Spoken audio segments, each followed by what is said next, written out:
Hey guys, and welcome to another First Impressions video, the video game series in which we look at a recent release game and I give you my first thoughts and impressions of it. Today we are looking at Catizens, which is an early access city builder with a bit of a different perspective. It's kind of like an RTS city builder that has Animal Crossings and Dinkum vibes, is the easiest way that I could describe this game. It's very, very good though. I am enjoying my time on it. I'm probably going to be playing this on stream on Friday this week as well, as of the time of recording this video. So if you're not already following my Twitch, make sure to go ahead and do so. As always, we're going to look through the options first, and then we'll jump into the game. And I'm probably going to take you through a new campaign first, just to show you the customization that you get, because it's actually pretty good. So without further ado, let's jump straight into it and see what we've got available, shall we? Alright, so the settings aren't amazingly placed. It would be nice if they were maybe across to the right a little bit more.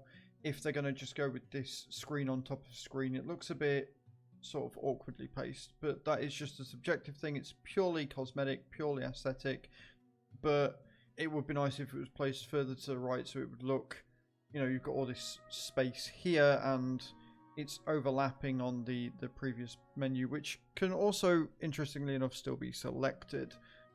Your graphics, you don't really get a lot of options. It'd be nice if they expanded on this a little bit. You've got fantastic and then your resolution, and that's it. It's not like the most graphically intensive game I've ever seen, but at the same time there are textures there. There are, you know, you're in third person top down view that you can zoom in and zoom out of, so some options to really help us tighten that up and make the use of our systems would be rather nice. Your audio settings, I'm very happy to report that it does turn them down to around 60 or 70%, so it's not at maximum, and the music in this game is very, very chill and very relaxing. Gameplay, you've got your language, running background, which is fantastic, and that needs to be an option in more games. Autosave on or off, and then camera edge pan, so essentially you can just scroll your mic to the end. I like the fact that these are options here. Your keybinds, although to be honest you're going to just be using your mouse more than anything, and your arrow keys to sort of turn things around, although again you are able to do that with your mouse, so you might not need to. And then this is something that you don't see very often. It is your system spec. So you can see the total score and the score that you're going to need, device, and all that good stuff. I'm actually really, I like this. I like this. This should be in more, because it lets you know what you've got and what you need.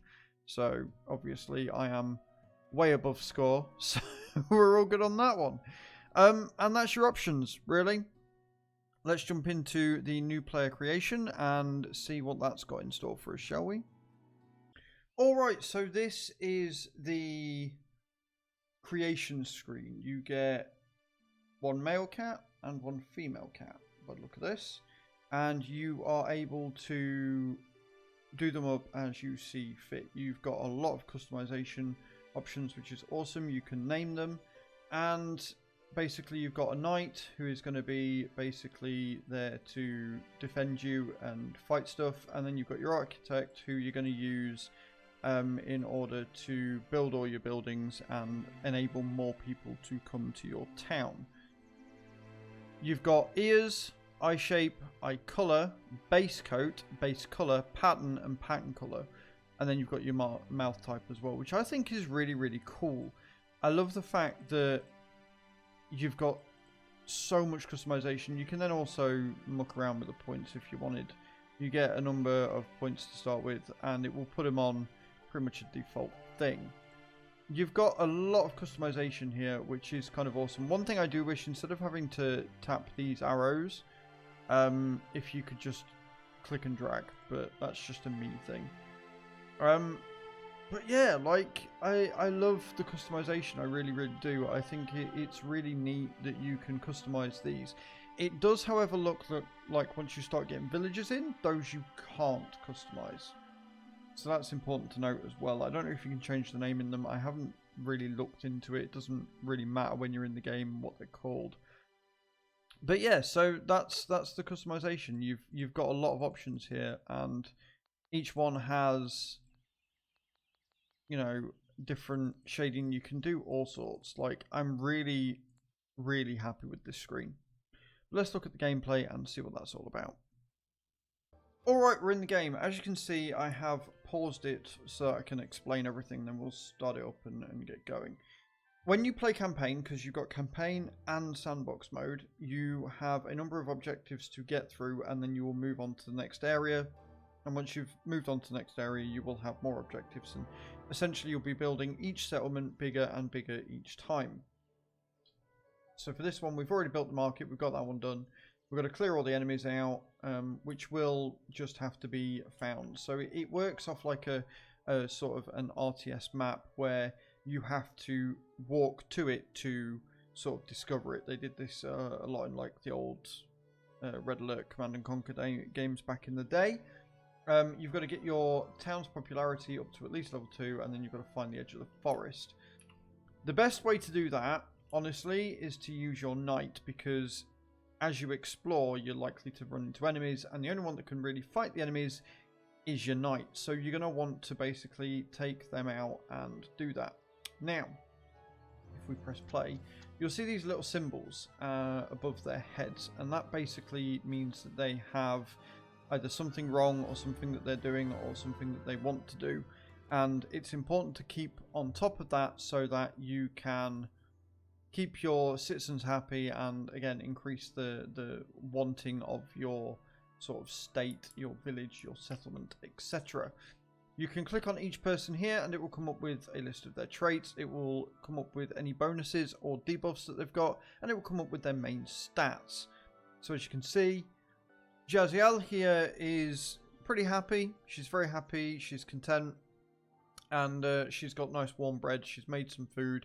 She's got the warm bread buff. It's important not to overwork them. Obviously, getting them to do certain jobs. If they're constantly doing jobs, they're not going to be happy because they're going to be very tired. And that's not really something that you want. The combat is pretty basic. It's pretty much a case of they will just sit and hit the enemy repeatedly until the enemy is dead, and you will take damage, which means that you will need to come back and get that sorted. They do level up, and you have a skill tree here. I'm working on my stamina at the minute because I want him to be able to sort of build more for longer so that I can get more things going on. You can basically self-groom as well, although I do need to get myself a bathhouse at some point. This will be so that I can clean them because she's managed to get herself or contract fleas from somewhere. Don't ask me how or why. And that's basically the game. You build out your settlement, you use the market as and when you need, you complete the objectives, you go exploring, and you do all the good stuff. It's kind of cool. I am a big fan. I'm really enjoying my time on this. I think the styling is very cool.